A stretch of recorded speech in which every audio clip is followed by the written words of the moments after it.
Isang truck ang bumangga sa traffic light matapos umiwas sa nakasalpukang SUV sa Quezon City. Ang driver ng dalawang sasakyan, kapwa inimbitahan sa presinto at may live report si Lava Nivel.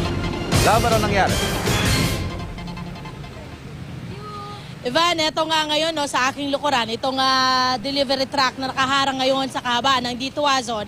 Ang nangyari daw dito, Ivan, mga 4:30 kaninang madaling araw, patawid daw itong delivery truck na ito galing ng Dituazon at tatawid dito nga sa may Quezon Avenue nang biglang bumulaga sa kanila ang isang Fortuner. Ang nangyari dito, Ivan, nakastop na yung ating stoplight ng Quezon Avenue at nakago naman yung stoplight ng Dituazon kung saan bumabaybay itong truck.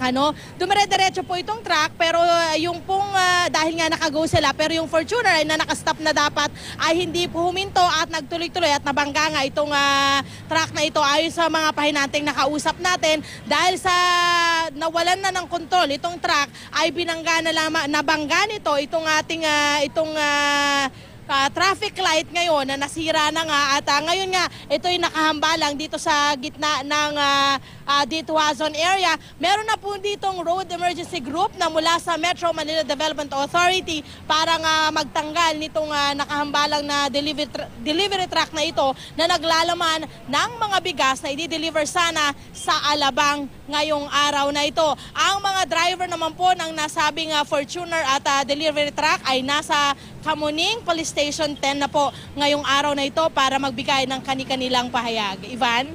Maraming salamat, Lava Nivel.